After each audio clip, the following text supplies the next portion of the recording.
Shalom, selamat pagi. Sahabat Yesus cinta Alkitab. Puji Tuhan.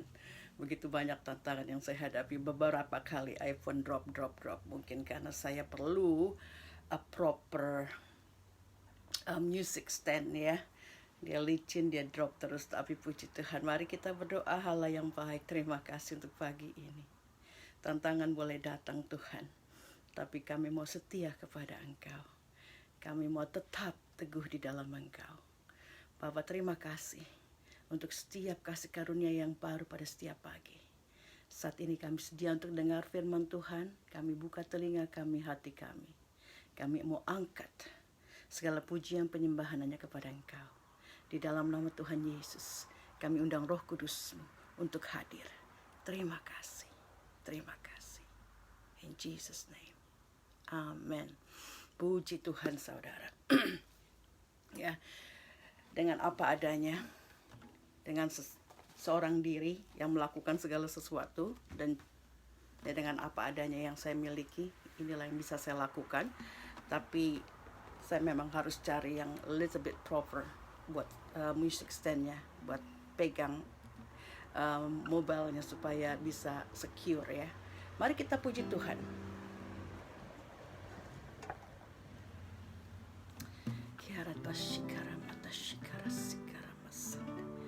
Oh haleluya Jesus. Kalau saudara tahu lagu ini, kita nyanyikan bersama-sama. Turn your eyes upon Jesus, look full in His wonderful grace, and the things of earth will grow strangely dim in the light of His glory and grace. Hallelujah. Turn your eyes. Turn your eyes upon Jesus. Look full in His wonderful grace, and the things of earth will go strangely dim in the light of His glory and grace, and the things of earth will grow strangely dim in the light of His glory and grace. Oh, puji Tuhan. Kata-katanya bagus, saudara. Arahkan mata kita pada Yesus. Lihatlah pada kasih karunia-Nya yang luar biasa. Dan segala sesuatu di dunia ini, di dalam dunia ini, akan menjadi redup di dalam terang kemuliaan dan kasih karunia-Nya. Luar biasa. Puji Tuhan. Karena itu kita mau puji Tuhan setiap saat di dalam hidup kita lewat pujian, penyembahan, lagu-lagu yang bisa menguatkan kita dan yang membawa hormat puji buat Dia juga. Saudara, hari ini kita masuk dalam tema bebas, dan saya tidak membaca dari Perjanjian Lama atau Perjanjian Baru, tapi kita melanjutkan dari yang minggu lalu tentang faith, tentang iman bagian kedua ya. Minggu lalu kita sudah baca, kita sudah tahu apa iman itu. Iman ada di Ibrani 11, pasal 11 ayat 1 dikatakan di sana, iman adalah dasar dari segala sesuatu yang kita harapkan dan bukti dari segala sesuatu yang tidak kita lihat atau belum kita lihat. Dalam bahasa Inggris, iman adalah dasar. Dasar ini substance. Substance itu artinya solidity ya, sesuatu yang solid. Jadi katakan dasar dalam bahasa Indonesia, dan juga bukti adalah evidence. Bukti dari segala sesuatu yang kita belum lihat. Minggu lalu kita sudah belajar tentang Abraham, the father of faith. Juga faith, iman itu adalah sekarang. Saat engkau mengucapkan ucapan iman itu kepada keadaan atau situasimu. Terus kita belajar juga tentang jawaban dari iman. bisa terjadi saat itu juga, instant healing misalnya, tapi seringkali melalui proses, ada waktu. Dengan proses akan terlihat kemurnian iman seseorang. Kenapa mukjizat tidak terjadi? Mukjizat tidak terjadi karena adanya iman yang kurang atau kurang iman atau tidak sama sekali beriman. Jadi mukjizat tidak terjadi kalau kita tidak ada iman. Dan mukjizat tidak terjadi juga karena iman atau faith itu tidak perseverance, ya, tidak ada ketekunan dan tidak ada kesabaran dalam menunggu janji Tuhan. Imanmu harus sabar, harus tekun. Mukjizat juga tidak terjadi karena ucapan iman yang keluar, yang kita perkatakan, tetapi kemudian di-cancel, dibatalkan dengan perkataan keraguan. Sudah saya kasih contoh banyak pada Rabu yang lalu. Ada dua perkataan yang kontradiksi. Yang awalnya adalah kata-kata iman, kata-kata yang penuh kepercayaan. Tapi karena sesuatu belum terjadi, engkau dalam masa proses untuk menunggu sesuatu itu terjadi, engkau mengatakan, ya saya percaya healing, saya percaya kesembuhan, saya percaya berkat. Tapi kok ya ada tetapinya. Tapi kok saya belum sembuh, tapi kok berkatnya belum datang, tapi kok saya masih pusing, kaki saya masih nggak bisa jalan, dan ini itu. Saudara, ketika engkau memperkatakan iman, aku sembuh di dalam nama Tuhan Yesus. Tubuhku dibersihkan dari segala macam penyakit, oleh bilur-bilurnya aku sembuh. Pegang itu, jangan ada tapi. Engkau belum melihat dengan mata jasmanimu, tapi saudara lihat dengan mata imanmu bahwa hal itu sudah ada, sudah tersedia. Tinggal kita menunggu dan kita terus mengklaim. Ya, kita klaim terus janji Tuhan. Harus ada kesabaran, harus ada ketekunan. Itu yang kita bahas pada Rabu lalu. Dan hari ini kita akan membahas tentang iman sebagai gaya hidup atau faith as a lifestyle. Iman kita sebagai orang percaya, seharusnya kita menjadikan iman atau faith itu sebagai suatu gaya hidup saudara. Jadi iman bukan sesuatu yang engkau simpan untuk jaga-jaga, ya. Kalau engkau menemui permasalahan, pencobaan atau situasi yang buruk yang tidak engkau harapkan, baru engkau gunakan imanmu. Bukan seperti itu. Iman bukan untuk disimpan, untuk jaga-jaga. Iman harus dipergunakan setiap waktu, setiap jam dalam hidupmu. Practice your faith every day. Kita praktekkan iman kita setiap hari. Ya, buat mereka atau kalian yang hidupnya enak-enak saja mungkin ya, mempraktekkan atau practicing faith, mempraktekkan iman mungkin tidak terlalu penting bagi kalian atau bagi mereka. Mereka yang hidupnya berkecukupan secara ekonomi, istri mempunyai suami yang bekerja keras, yang setia, yang penyayang, dan juga suami mempunyai istri yang penurut, juga pekerja yang baik dan juga cantik mungkin ya. Dan mereka mempunyai anak-anak yang baik-baik dan taat pada orang tua. Itu suatu gambaran keluarga yang harmonis seperti itu, yang diberkati ya. Nah, apakah dalam keluarga seperti ini mereka masih memerlukan iman mereka? Biasanya suatu kemungkinan besar mereka yang hidupnya lancar-lancar saja, enak-enak saja, itu tidak terlalu concern atau peduli dengan urusan iman ya. Ya betul, mereka akan berdoa, mereka mengucap syukur, tapi mereka tidak mempunyai pertempuran yang berat ya, yang mengharuskan mereka untuk mempraktekkan iman mereka setekun-tekunnya atau sekuat-kuatnya. Karena situasi mereka yang berbeda dengan ada saudara-saudara lain lagi atau kita yang terus bertempur ya, karena kita masih mengalami segala macam pencobaan ataupun tantangan yang ada. Kita masih bertempur dengan tekun, dengan sungguh. Jadi orang-orang yang kehidupannya kurang beruntung, biasanya kita akan lebih tangguh. Karena kita hanya berharap kepada Dia. Pengharapan kita hanya kepada Allah.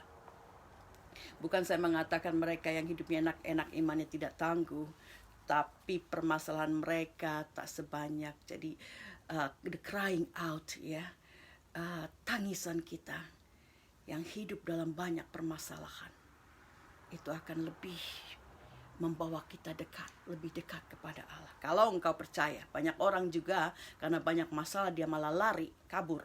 Ya, bagi kita yang percaya, kita makin dekat dengan Allah ketika kita mau menjumpai, mengalami banyak cobaan, banyak permasalahan. Dan bukan juga berarti bahwa orang yang banyak masalah itu orang yang tidak percaya. Jangan kita beranggapan seperti itu, saudara. Jangan kita beranggapan seperti itu, karena lihat saja Yusuf. Banyak jatuh, naik, bangun, pencobaan lagi, naik lagi, pencobaan lagi, ya. Jadi kalau kita mengalami banyak pencobaan di dalam hidup kita, bukan karena iman kita kurang. Ada yang begitu, tapi kalau engkau sudah sungguh di dalam Tuhan dan engkau masih banyak mengalami segala tantangan, itu karena Allah mau purify, memurnikan engkau lagi. Ya, jadi saya katakan banyak dari kita yang harus bertempur atau battle dengan situasi ekonomi yang mungkin pas-pasan atau kurang, atau situasi rumah tangga yang tidak baik, suami istri yang tidak baik, ada yang menyeleweng mungkin, atau suami yang galak, yang abusive, atau istri yang selalu menuntut.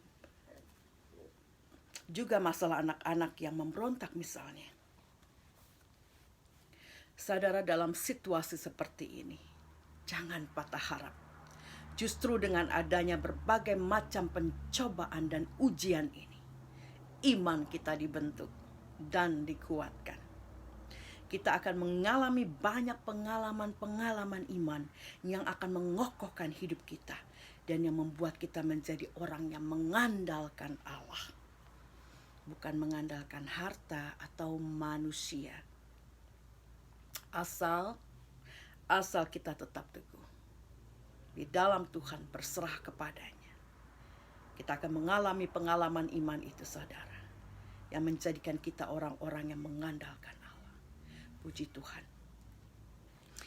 Saudara, dari pengalaman-pengalaman yang saya lihat, ya, mereka atau kita yang mempunyai iman yang kuat atau strong in faith adalah kita atau mereka yang mengalami banyak tantangan. Sudah saya katakan, banyak cobaan, banyak ujian di dalam kehidupan kita, di dalam kehidupan mereka. Apalagi ketika kita orang-orang yang tidak mempunyai orang lain yang bisa kita andalkan, yang kita harapkan untuk membantu atau menolong kita. Buat kita-kita yang seperti ini tak ada cara lain. Kita cuma datang, sujud kepada Allah. Suatu pelarian mungkin, ya, tapi pelarian yang baik. Daripada kita lari pada hal-hal yang lain, kita tidak punya orang di sekeliling kita yang membantu kita, yang mampu menolong kita. Kita lari kepada Allah, kita datang kepada Dia, kita sujud meminta dan menyembah Dia. Suatu yang baik daripada kita lari kepada orang lain, ya, minta pinjam. Malu, ya, ada rasa malu juga orang bilang, loh, katanya orang Kristen diberkati kok pinjam gitu. Atau juga kita lari kepada hal-hal yang buruk karena kita kok aku rasanya udah doa-doa gak diberkati nih gitu. Terus kamu lari keluar, pedulilah dengan iman, peduli dengan kekristenan, peduli dengan segala macam kepercayaan, ya, karena tidak ada kesabaran, imannya menjadi ludes, keluar, ya. Atau mereka juga yang imannya tidak tertanam dengan sungguh, mereka hanya meninggalkan kekristenan, iman kepada Kristus, ditinggalkan kepada hal lain. Belum tentu sesuatu yang lain itu menjanjikan atau memberikan sesuatu yang baik. Tapi karena ada ketidakpengetahuan, kekurangan iman, ya, mereka tidak tumbuhkan iman itu. Mereka gampang untuk lari kepada hal-hal yang lain atau kepercayaan yang lain. Sangat menyedihkan, saudara. Seharusnya kita sebagai orang yang sudah mengenal nama Yesus, kita pasti sudah mengenal nama Yesus. Ya, banyak dari saudara-saudara kita juga yang meninggalkan Kristus karena menikah mungkin dengan orang lain yang tidak seiman, atau juga kita tidak tahu mengapa alasan mereka. Mereka meninggalkan iman segitu gampangnya, meninggalkan Kristus sebegitu gampangnya. Seharusnya mereka dalam kebutuhan mereka, dalam segala keberadaan mereka, mereka akan datang kepada Allah untuk cry out, untuk meminta, untuk berharap lebih kepada Dia. Mari kita doakan saudara-saudara kita yang sudah keluar dari iman mereka, dari iman kepada Kristus. Saudara, iman atau faith itu sudah ada pada kita. Ketika kita membaca firman Tuhan, dikatakan iman timbul dari pembacaan, dari pendengaran akan firman Tuhan. Jadi ketika kita membaca firman, iman itu ada. Nah, ini mungkin juga yang membuat saudara-saudara kita ya meninggalkan iman mereka, meninggalkan iman kepada Kristus karena mereka tidak membaca Alkitab. Jadi imannya tidak tumbuh, tidak ada iman. Tidak membaca Alkitab, tidak ada iman tumbuh. Makanya mereka gampang untuk keluar daripada iman Kristus. Jadi kita baca firman, iman kita sudah ada tapi akan dikuatkan, ditumbuhkan. Dan kita mau mengembangkannya. Ya. Tugas kita adalah untuk menerima firman, menumbuhkannya sehingga iman itu bertumbuh dan kita kembangkan lagi dengan terus membaca firman Tuhan, dengan terus hidup di dalam firman yang sudah kita baca itu. Seperti cerita saya tadi ya, buat mereka yang hidupnya mungkin enak-enak saja, ya, atau lancar-lancar saja, tidak banyak mengalami cobaan dan ujian, mereka tidak akan sekeras atau sepenuh hati untuk mencari Allah mungkin. Mereka mungkin mencari Allah, tapi tidak segigih ya orang yang benar-benar membutuhkan. Karena itu dikatakan di Beatitude, ucapan bahagia orang yang haus dan lapar akan Allah, orang yang poor ini, orang yang miskin ini. Miskin di sini maksudnya adalah haus lapar akan Allah, orang yang miskin yang tidak punya banyak seperti mereka yang berkelebihan, yang punya harta cukup, juga keluarga yang manis-manis dan baik-baik. Tapi kita yang merasakan atau poor in spirit, dikatakan berbahagialah orang yang poor in spirit, karena dia akan memiliki kerajaan Allah. Poor in spirit saya sudah jelaskan pada pembacaan Beatitude atau ucapan bahagia seminggu yang lalu ya. Nah, kita ini poor in spirit, kita yang miskin secara spiritual, berarti kita yang haus, kita yang tidak punya banyak, tapi kita mau mencari Allah. Dan iman orang ini akan menjadi kokoh karena mereka mengandalkan Allah saja, bukan mengandalkan harta atau orang lain yang ada di sekeliling mereka.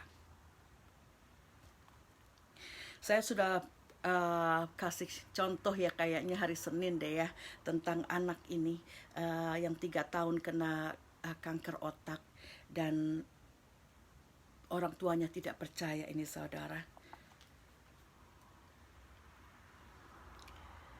Jadi mereka karena punya harta, tapi sebenarnya bukan karena punya harta aja mereka jadi tidak mau percaya kepada doa atau kepada healing, miracle of healing ya. Kita tawarkan kepada mereka. Coba saudara bayangkan, daripada mereka nunet cari-cari info tentang Sojourn atau dokter ahli otak segala macam ya, atau mereka juga Google gimana ya untuk menyembuhkan, adakah alternatif. Nah, mereka mau cari cara alternatif.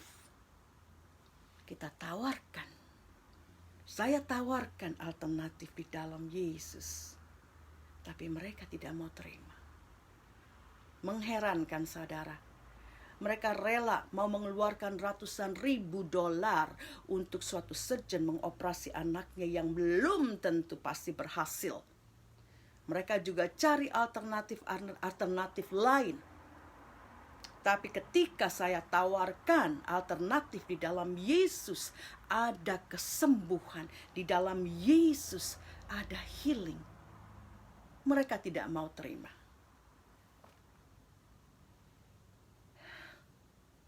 Sesuatu yang kita tawarkan freely, Yesus tawarkan freely, gratis. Engkau hanya percaya, engkau terima.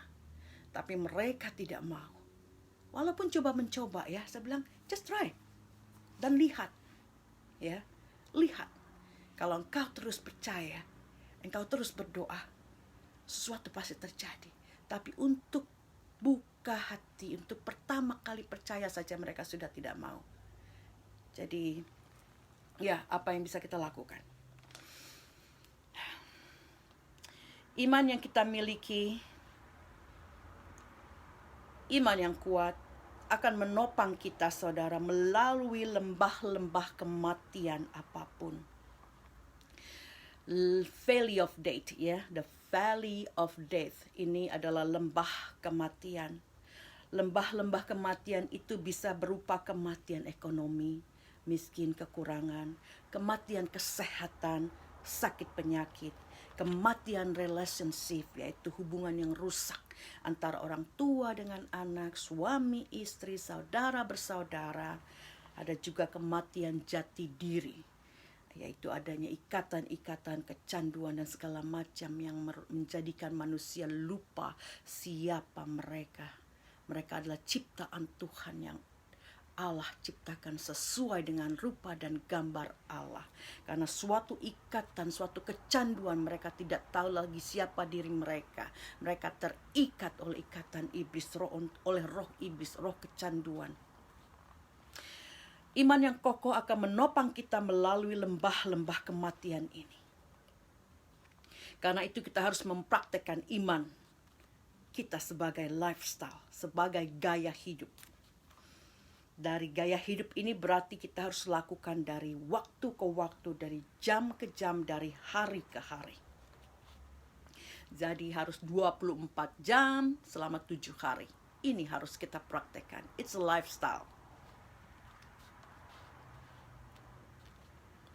Juga melalui segala sesuatu yang terjadi dalam hidup kita, tantangan, ujian, cobaan, persoalan, kalau kita sudah punya iman, apapun yang terjadi, kita percaya segala sesuatu itu akan menumbuhkan, menambahkan iman kita untuk lebih kuat. Iman juga seharusnya, saudara, ya, iman kita hari ini setelah kita menerima firman Tuhan, karena itu kita baca firman Tuhan setiap hari. Ada iman, kita ditambah-tambahkan dengan firman Tuhan. Seharusnya iman kita hari ini akan atau harus lebih kuat dari iman kita kemarin. Karena ada pertambahan dari firman Tuhan. Ada firman Tuhan yang kita dengar lebih lagi dari hari ke hari. Dan iman kita hari esok harusnya lebih lagi bertambah dari iman kita hari ini. Paling tidak tetap sama kokohnya. Jangan berkurang. Ya, jangan menurun. Jangan menjadi lesu karena persoalan-persoalan dan ujian yang kita hadapi. Atau segala sesuatu yang belum ada jalan keluarnya meskipun sudah kita berdoa dan meminta. Harus ada kesabaran. Justru saudara, kalau jawaban dari iman kita belum kita lihat dan terjadi, maka seharusnya kita semakin giat dan semakin kuat dalam pengharapan itu, dan juga semakin kuat di dalam iman kita sambil menunggu jawaban itu terjadi. Kita baca di Roma 1 ayat 17b. Roma 1 ayat 17b dikatakan, sebab di dalamnya nyata kebenaran Allah yang bertolak dari iman dan memimpin kepada iman, seperti ada tertulis, orang benar akan hidup oleh iman. Orang benar akan hidup oleh iman.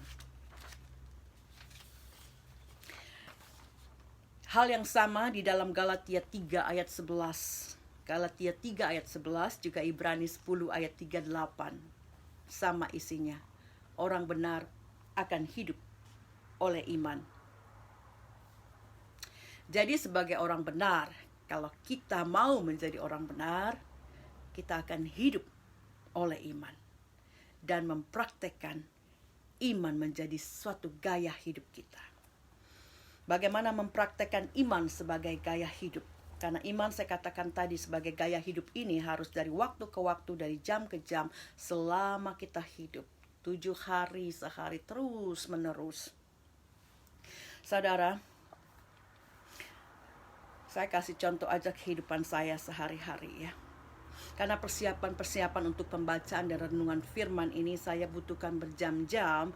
Jadi dari sore sampai malam hari saya berkutat dengan firman Tuhan, dengan Alkitab, dengan buku-buku untuk menyampaikan firman ini. Jadi saya tidur telat dan juga tidur saya kurang. Seperti saya katakan, saya tidur maksimum 6 jam, 5-6 jam setiap malam. Jadi kurang. Terus pagi-pagi ketika alarm itu bunyi ya, rasanya mata ini masih mau merem, masih ngantuk, masih ada kepusingan karena kurang tidur, dan badan juga makanya masih mau meringkel aja, apalagi kalau sudah mulai dingin ya, sudah mulai winter, itu kayaknya aduh mau narik selimut aja lagi, mau tidur lagi, mau dekap guling lagi. Tapi roh saya membangkitkan saya, dan iman saya mengatakan kepada diri saya, you be okay, get up, you be okay, get up, bangun, engkau akan oke. Hadirat Tuhan itu akan membuat saya bergairah lagi, ya. Jadi saya berdoa, Tuhan kuatkan saya, Tuhan mampukan saya. Saya sehat, saya kuat, dan saya langsung lompat dari tempat tidur. Dan setelah habis online di Facebook, ya, kalau Facebook saya segar lagi, tentu saya harus segar karena ada hadirat Tuhan. Ya, saya berdoa, saya mengadakan pujian, roh saya bangun, spirit saya bangun. Nah, setelah online ini biasanya saya langsung ke kitchen, bikin lunch buat anak kos ya. Dan sewaktu itu membuat lunch atau makanan itu, bisa tiba-tiba itu kantuk atau puyeng itu datang lagi. Nah, karena itu di dalam masak pun itu kadang saya harus terus berdoa dan melakukan pujian supaya rasa kantuk ini tidak terjadi, mau balik lagi ke tempat tidur rasanya ya. Dan suatu hari itu hari Senin, saya udah benar-benar kurang sehat, merasakan ada sesuatu karena jantung saya duk ya. Kalau kita kurang tidur seperti itu, jantung itu berdebar keras, terus juga ada pening di kepala, terus badan juga rasanya pada gitu. Padahal saya udah olahraga sedikit ya, tapi masih ada pegel-pegel di sana sini. Saya udah mau teks Bible College, saya bilang saya mau absen nih hari ini karena badan kurang sehat begitu. Tapi saya tahan dulu sampai Tuhan, saya tahan. Sanggupkah saya melalui hari ini? Tapi terus saya melakukan doa ya, doa bahasa roh.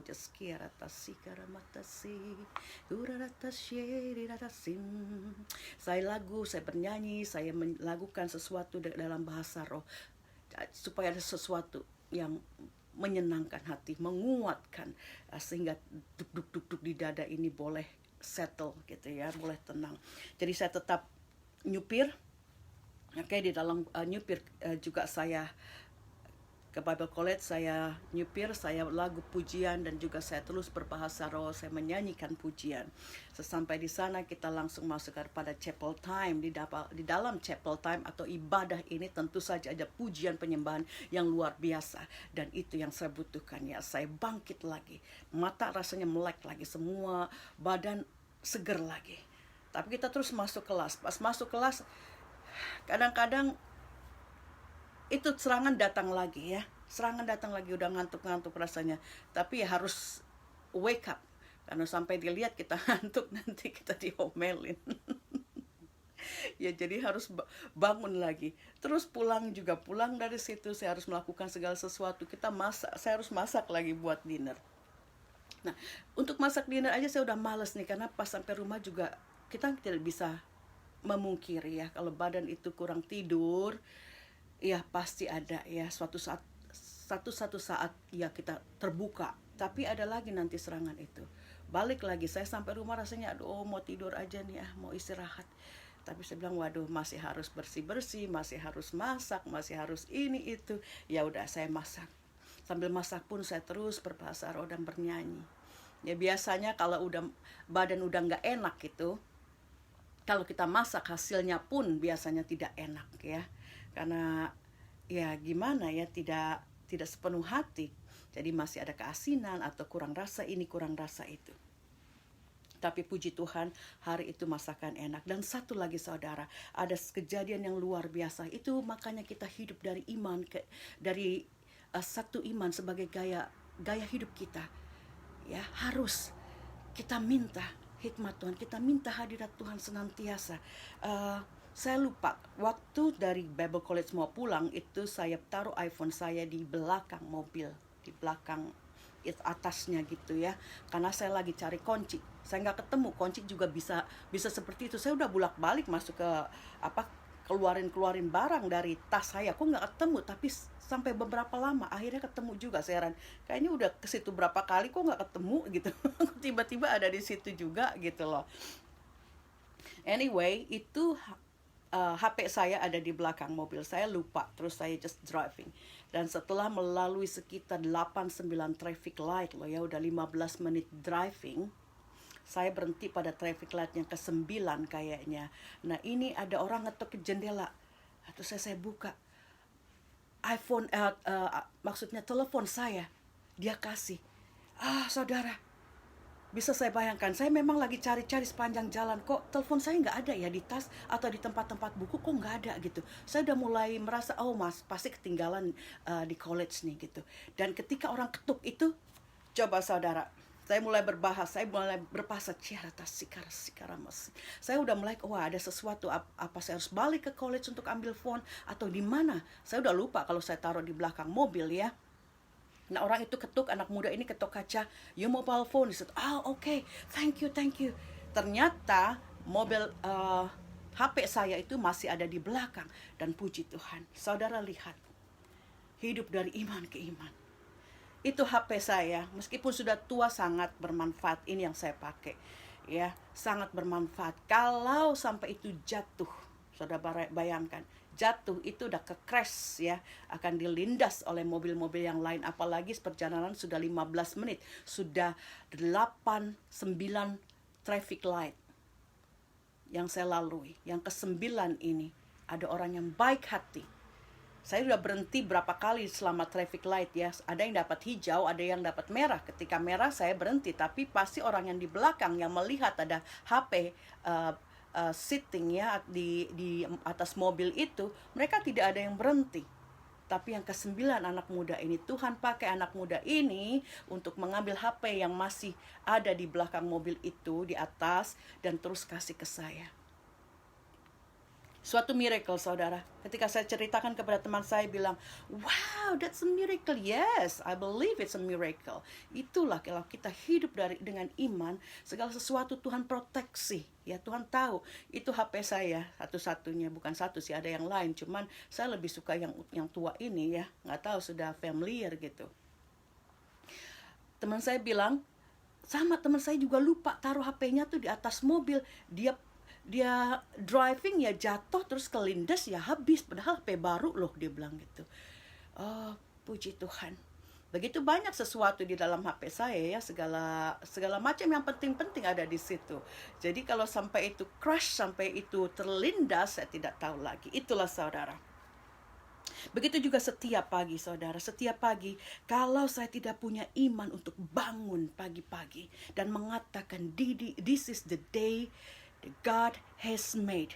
I'll be joyful and gladful in it. Ini hari yang Tuhan jadikan. Aku mau bersuka cita. Aku akan bergembira di dalamnya. Today is a good day. Hari ini adalah hari yang baik. Itu yang saya selalu katakan setiap pagi saudara.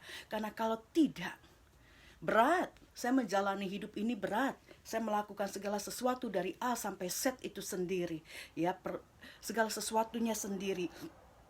Sangat berat. Saya tidak mampu. Ya, apalagi dengan tidur yang cuma 5-6 jam setiap malam, itu berat. Ya, jadi iman itu saya perlukan setiap waktu. Dari satu kegiatan-kegiatan lain saya perlu iman. Dari satu waktu ke waktu lain saya perlu iman. Karena kalau tidak saya lesu. Saya tidak mampu melakukannya. Puji Tuhan. Itu salah satu contoh bahwa setiap saat di dalam kehidupan kita, kita perlu iman. Jadikan iman sebagai lifestyle, sebagai gaya hidup saudara. Maka proteksi Allah akan selalu ada kepada kita. Puji Tuhan. Dan saudara, iman juga, saya sudah katakan pada minggu lalu, iman itu sekarang, faith is now. Tapi juga iman itu all the time. Every time, iman itu setiap saat. Iman itu sekarang dimulai dengan mengatakan, now I believe in you Lord, I believe in miracle. Aku percaya ada mukjizat dalam kesehatan, aku percaya ada mukjizat dalam berkat, aku percaya anak-anakku diubahkan. Katakan itu dan carry on, ya. Terus pegang iman itu. Iman juga setiap saat.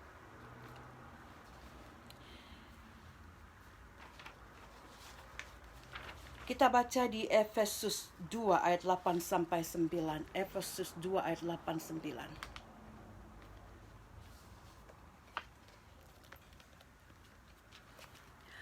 Sebab karena kasih karunia kamu diselamatkan oleh iman. Itu bukan hasil usahamu, tetapi pemberian Allah. Itu bukan hasil pekerjaanmu. Jangan ada orang yang memegahkan diri. Karena kita sudah sampai 9, yaitu udah mulai ayat yang ke-10. Jadi 8 sampai 9 tentang iman. Kamu diselamatkan oleh iman dan itu bukan hasil kerja kita, tetapi karunia Allah. Itu karunia Allah. Dikatakan kita diselamatkan oleh kasih karunia Allah melalui iman. Kita diselamatkan oleh kasih karunia Allah melalui iman. Iman siapa? Tentunya imanmu, iman kita. Bukan iman pendeta kita atau saudara kita atau orang tua kita. Iman kita yang menyelamatkan kita oleh karena kasih karunia Allah. Jadi sudah saya katakan di Rabu lalu, imanmu yang menyembuhkan engkau. Imanmu yang menyelamatkan engkau. Bukan iman orang lain. Dan dikatakan itu bukan hasil usahamu, tapi pemberian Allah. Maksudnya di sini grace itu ya, kasih karunia itu adalah pemberian Allah. Lalu bagaimana dengan iman? Apakah iman juga a gift of God? Apakah iman juga karunia? Kalau karunia berarti sudah ada iman dong di dalam kita. Jadi apakah iman itu sudah ada? Ataukah iman itu harus diadakan dengan mendengar dari firman Tuhan?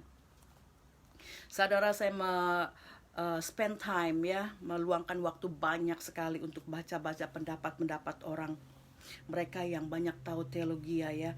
Apa sih iman ini? Apakah suatu gift dari Allah suatu karunia seperti grace itu, atau dia memang sudah ada tapi dihidupkan atau ditumbuhkan dari pendengaran akan firman Tuhan. Saya selalu mau tahu ya. Jadi saya coba cari-cari, ternyata terlalu complicated, terlalu rumit, terlalu memusingkan penjelasan mereka. Jadi saya tidak ambil apa yang mereka katakan. Saya coba baca, tetap saya baca, tetap saya cari gitu supaya saya punya pemahaman yang lebih lagi. Tapi kalau saya jelaskan di sini terlalu complicated ya, terlalu teologi. Ya, jadi kita tidak perlu. Jadi kayak saya minta hikmat Tuhan saja, dan saya pakai yang simple saja, saudara. Firman atau faith sesuai firman Tuhan datang dari pendengaran, yaitu pendengaran dan pembacaan akan firman Allah di dalam Alkitab. Jadi sumber dari iman itu ada di dalam firman Tuhan. Dan setelah membaca dan mendengar firman Tuhan, apakah kita mempercayai itu? Kalau engkau sudah mendengar, sudah membaca, dan engkau tidak percaya, iman tidak ada. Tapi kalau engkau mendengar dan engkau membaca dan engkau percaya, iman itu tumbuh. Jadi ketika kita sudah mendengar, percaya, apakah firman itu akan tumbuh? Iya. Itu berarti hati kita sudah membuka pintu untuk iman itu masuk. Untuk iman itu ditambah-tambahkan ketika tiap hari kita mendengar firman Tuhan. Untuk iman itu bertumbuh ketika engkau melakukan iman itu, perbuatan iman itu setiap saat dalam hidupmu. Saya percaya iman atau faith sama seperti grace, ya, seperti kasih karunia ini. Dia adalah pemberian Allah, it's a gift dari Allah. Tapi sama juga dengan gift-gift yang lain, dengan karunia-karunia yang lain, apakah kita mau mempergunakannya dan mempraktekkannya? Nah, itu masalahnya. Jadi kalau kita mempunyai iman yang kuat, saudara, itu bukan karena kita orang benar. Jangan lagi kita mengklaim atau ya mengatakan seperti itu. Ya, kalau orang-orang mengatakan, puji Tuhan, melalui pengalaman-pengalaman imanku, aku menjadi kokoh di dalam Tuhan. Bukan berarti atau melihat merasa dirinya benar sendiri. Bukan, saudara. Bukan, iman yang kuat, iman yang kokoh bukan menjadikan kita orang benar. Tidak ada seorang pun yang benar di dunia ini, Alkitab mengatakan. Tetapi karena kita taat melatih iman itu, kita mau melakukan kebenaran. Kita mau melakukan yang benar. Apakah kita menjadi orang yang benar? Hanya kasih karunia Tuhan yang menjadikan kita orang benar. Bukan karena perbuatan kita, tapi karena kasih karunia Allah. Sama saudara ya, kalau kita mau mempunyai lengan yang kuat, nanti kita harus mempraktekkan iman kita, melatih iman kita. Kalau kita mempunyai otot ya, otot laki-laki, biasanya laki-laki suka punya otot begini. Saya juga heran. Ini otot saya kuat sekali ya. Keras sekali ini otot saya. Nah, orang yang mau punya otot di sini ya, otot lengan, biasanya mereka melatih dengan angkat beban gitu ya, angkat berat. Jadi ototnya keras. Saya juga heran kenapa saya punya otot begini. Ya mungkin karena saya sering pekerjaan semua saya kerjain sendiri. Pekerjaan laki-laki, perempuan, angkat-angkat pot yang berat 25-30 kilo. Juga barang-barang lain yang berat-berat saya kerjain sendiri. Nah mungkin karena itu juga jadi otot saya seperti otot laki-laki. Padahal saya nggak ada angkat beban ini. Angkat bebannya melalui pekerjaan aja. Ya, seperti itu. Kalau kita mau melatih iman kita, harus ada. Kalau iman kita mau kuat, harus ada latihan. Sama dengan otot-otot badan kita. Kalau kita mau mempunyai otot yang kuat untuk lengan, untuk kaki, untuk badan, ya mereka yang mau punya six pack mungkin ya di tubuh mereka, mereka melakukan gym ya supaya perutnya flat dan ada fat-nya gitu ya, 1, 2, 3 gitu. Bukan fat yang lemak, tapi fat yang otot ya. Tingkat-tingkat di perut. Kalau lemak ya jelek, tapi kalau dia otot itu jadi bagus. Nah, kita mau latih iman kita untuk mempunyai iman yang kuat dan berbentuk.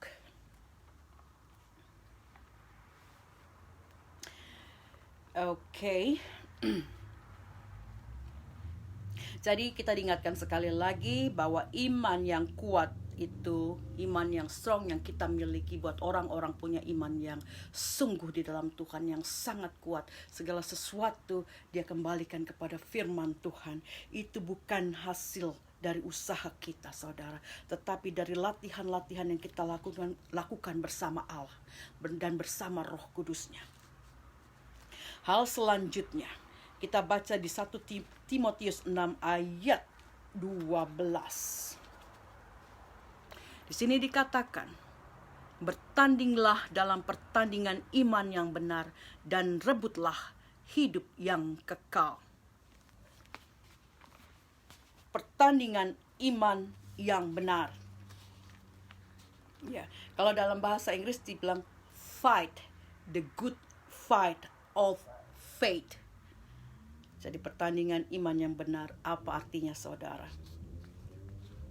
Ini berarti bahwa dalam segala macam pencobaan dan ujian yang kita hadapi, kita pakai iman untuk tetap kita melakukan hal yang benar, yaitu mengejar kebenaran, kasih, dan kesetiaan, keadilan, kesabaran, dan kelembutan.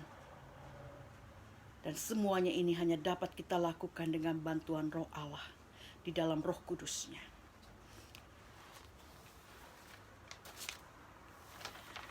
Saudara, ada satu kesaksian. Ya, sebelum saya masuk kepada rangkuman, saya mau kasih satu kesaksian ya dari seorang pastor di Bible College kita. Ia adalah pastor yang Tuhan pakai untuk karunia kesembuhan. Dia punya karunia kesembuhan. Dalam suatu pertemuan ibadah, dia mengatakan ada seorang di kursi roda, dan pastor wanita ini bertanya kepada dia, maukah engkau sembuh? Orang di kursi roda ini tentu saja bilang, iya, saya mau sembuh. Dan pastor ini mengatakan, jadi sesuai dengan imanmu, bangun dari kursi rodamu, bangun. Ya, ketika pastor ini mengatakan, dia mengatakan dengan otoritas, ya. That's the way she speak. Ya, itu dia gaya bicara dia, selalu dengan otoritas, dengan kuasa. Kita juga harus berbicara seperti itu karena kita percaya ada kuasa, ada otoritas dalam perkataan kita. Iman kita harus kita perkatakan. Dan dia mengatakan, bangun dari kursi rodamu. Dan orang ini bangun. Ya, semua orang yang ada di situ bersorak-sorai, dia bilang.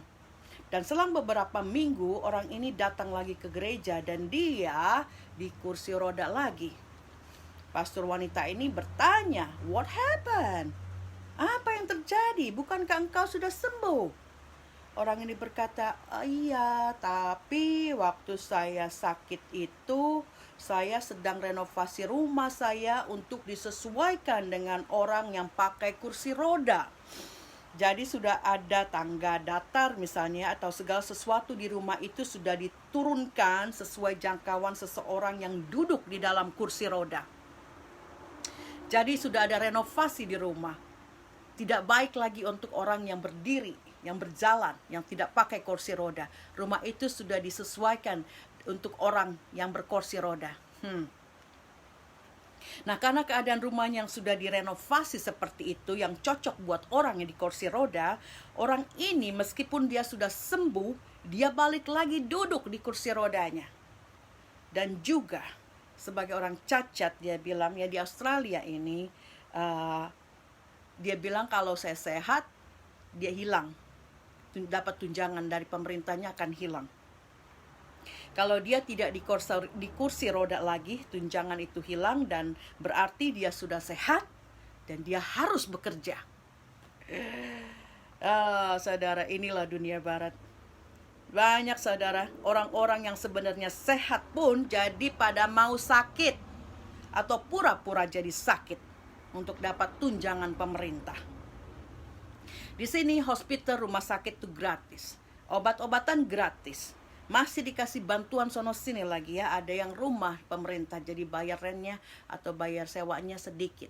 Terus lagi udah begitu masih dikasih cleaner lagi saudara, ya, yang membersihkan rumah itu. Mereka datang 1 minggu sekali. Masih dikasih uang tunjangan lagi. Jadi Karena hal-hal ini orang memilih untuk tetap sakit, untuk mungkin tidak terlalu sakit tapi pura-pura jadi sakit, ya, karena tidak mau kehilangan tunjangan-tunjangan dan bantuan-bantuan dari pemerintah. Saudara, kemarin-kemarin saya bekerja bersih-bersih, ya, cleaner untuk orang-orang seperti ini. Jadi ada saya pengalaman. Saya melihat mereka masih ya cukup muda lah, 40 tahun ke bawah gitu. Kebetulan saya dapat klien yang 40 tahun ke bawah dan mereka tidak cacat. Mereka masuk dalam disability people, tapi sebenarnya mereka tidak cacat. Mereka masih bisa jalan, masih bisa melakukan, ya. Cuman gaya hidup mereka mau hidup seenaknya, jadi badan mereka besar, ada diabetes, ada apa ya. Gaya hidup mereka yang menjadikan mereka sakit. Dan mereka memilih untuk hidup seperti itu karena ada banyak tunjangan. Dan saya juga melihat ada wanita yang masih muda, jauh daripada saya udah cukup tua, terusnya juga ya, mereka masih muda, punya anak-anak. Saya pikir loh, ini tidak disable, dia bisa jalan, dia masih bisa melakukan sesuatu. Saya nggak tahu kenapa dia dikategorikan sebagai disable atau orang yang cacat begitu. Nah, itu dari pengalaman saya. Saya tidak mengerti mengapa mereka ini masuk dalam daftar orang cacat. Dan saya bersih rumah mereka seminggu satu kali, ada yang 3 jam ya. 3 jam kali $35 udah $105, saudara. Itu bukan uang mereka, pemerintah yang bayar. Nah, kita lihat dari sini. Saya bilang susah bagi orang Australia, orang bule. Saya nggak tahu negara-negara lain di Amerika, di Eropa, tapi di Australia, di sini susah bagi orang-orang yang sakit itu untuk mau menerima kesembuhan atau mukjizat kesembuhan. Karena saya sudah bilangkan tadi ya. Jadi mengapa saya memilih pelayanan Indonesia sebagai ladang pelayanan saya? Saya juga melayani di sini, tapi seringkali penolakan itu ada. Beda dengan orang Indonesia. Orang-orang di sini ya, mereka lebih suka untuk menjadi orang sakit atau pura-pura menjadi orang sakit karena banyak untungnya, karena dikasih ini itu dari pemerintah.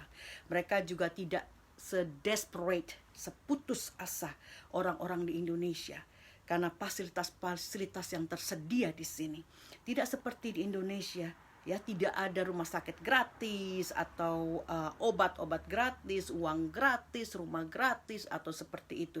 Jadi keputusasaan, desperation dari orang Indonesia itu lebih, dan karena desperate ini mereka lebih terbuka, lebih membuka hati untuk menerima sesuatu yang gratis, seperti kesembuhan yang gratis dalam nama Tuhan Yesus. Berkat yang akan Tuhan curahkan cuma dengan iman. Kenapa orang di sini sukar beriman ya karena itu. Tapi orang di Indonesia, saya berharap orang di Indonesia mempunyai hati yang subur. Ketika kita bicarakan iman, ketika kita bicarakan firman Tuhan, hati mereka terbuka, firman diambil, dan ada kesembuhan, ada berkat buat mereka. Di sini kita tawarkan sesuatu yang gratis, mereka tidak perlu. Ya, tidak perlu karena ada sangkut paut dengan Yesusnya. Kalau gratis dari pemerintah, mereka grab, ya, mereka langsung ambil. Tapi kalau kita tawarkan gratis kesembuhan, mukjizat segala macam dari nama Tuhan Yesus, mereka tidak mau terima.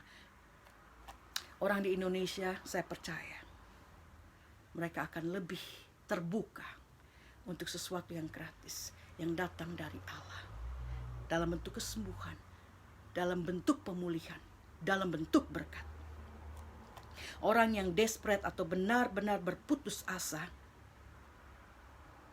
akan ada penyerahan, akan ada kerendahan hati, akan percaya adanya mukjizat.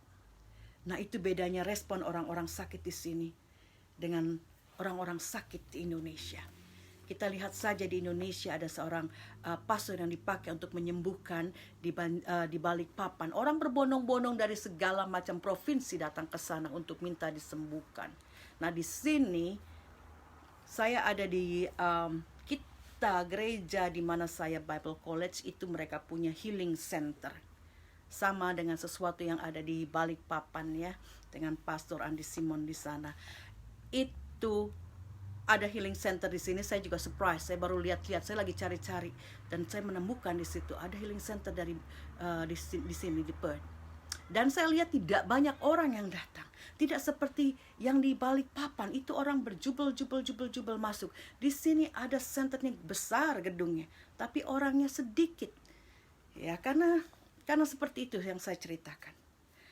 Oke, saudara. Jadi kesimpulan untuk hari ini. Jadikan iman kita sebagai gaya hidup. Faith is a lifestyle. Kita praktekkan. Kita butuhkan. Untuk kita gunakan 24 jam. 7 hari dalam seminggu. Setiap saat. Jadi iman bukan hanya saat ini. Tapi juga terus menerus.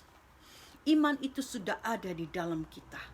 Ketika kita mendengar dan membaca firman Tuhan dan mempercayainya. Iman yang kokoh akan menopang kita melalui lembah-lembah kematian.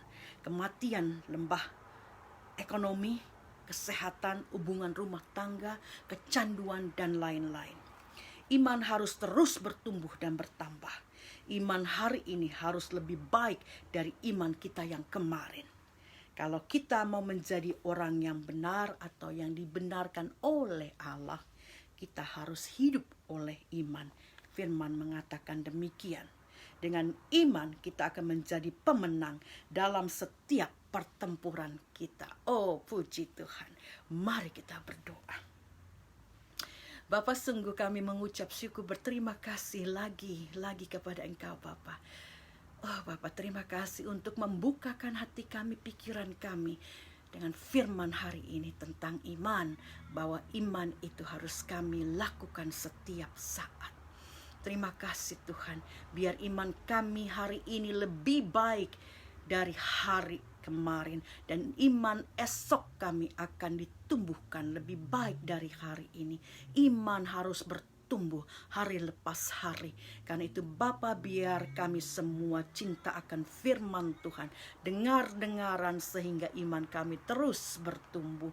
Terima kasih Bapa, biar Tuhan Engkau ajarkan kami untuk menjadikan hati kami tanah yang subur. Sehingga firman yang masuk boleh kami terima dan bertumbuh dan berbuah. Terima kasih Bapa untuk firman-Mu hari ini. Ajar kami Tuhan untuk setia dalam segala sesuatu dalam hidup kami. Dengan mempraktekkan iman kami.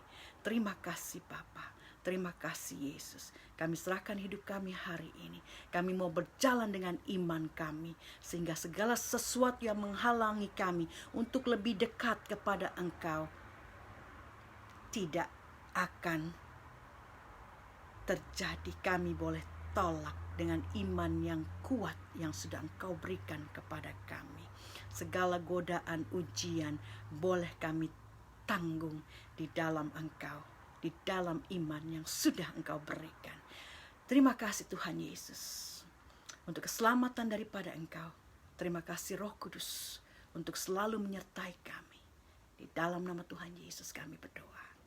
Amin. Pakai imanmu untuk hidup hari ini dan hari-hari selanjutnya. Di dalam nama Tuhan Yesus.